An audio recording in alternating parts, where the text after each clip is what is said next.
La vérité derrière le silence de Justin Bieber. Il y a des vérités qu'on tait. Et puis, il y a celles qu'on ne peut plus ignorer. Aujourd'hui, l'une des plus grandes icônes de la pop mondiale, Justin Bieber, se retrouve au cœur d'un scandale qui secoue Hollywood jusqu'à ses fondations. Et cette fois, il n'y a plus de retour en arrière.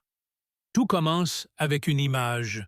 Un adolescent de 13 ans, les cheveux en bataille, une voix douce et un rêve simple, chanter.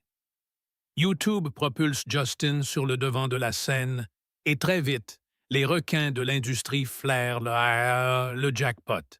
Mais ce qui aurait dû être le début d'un conte de fées va se transformer en cauchemar silencieux. Usher, le mentor, l'idole, celui qui tend la main au jeune prodige.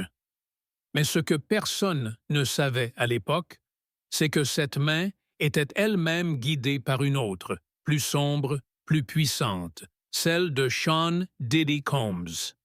La légende veut que Usher ait découvert Justin. Mais les coulisses racontent une autre histoire. Une histoire où Justin aurait été littéralement remis à Diddy, sous couvert de management et de formation. Une pratique qui ressemble étrangement à ce que Diddy avait fait avec Usher lui-même des années plus tôt. À 13 ans, Usher est envoyé vivre chez Diddy à New York, dans ce qu'on appelait ironiquement le Flavor Camp. Le but, apprendre le style de vie. La réalité, une exposition précoce à des fêtes, des substances. Et selon plusieurs témoignages, bien pire encore. Et l'histoire se répète. Justin Bieber, à peine pubère, passe lui aussi du statut de star montante à celui de proie. Diddy ne s'en cache même pas. J'ai la garde de Justin pour 48 heures, déclare-t-il dans une interview.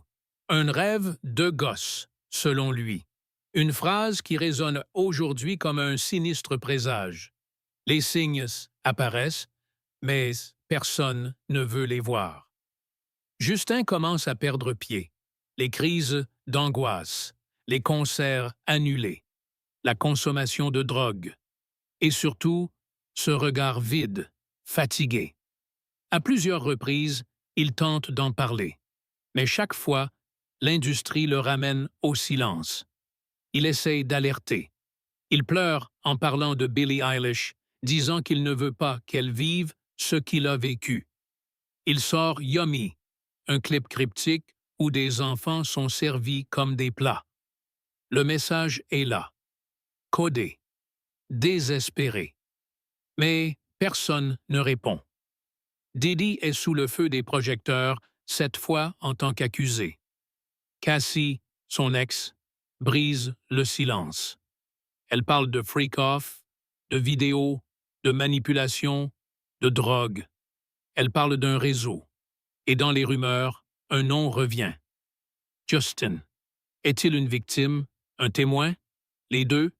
Diddy est soupçonné d'avoir tout filmé, tout gardé. Et selon certaines sources, il détiendrait des images compromettantes qu'il utiliserait pour faire pression. Des images qui expliqueraient pourquoi Justin, malgré tout ce qu'il a traversé, ne parle toujours pas. Justin a pris ses distances. Il a supprimé Usher de ses réseaux. Il a quitté certains associés de longue date.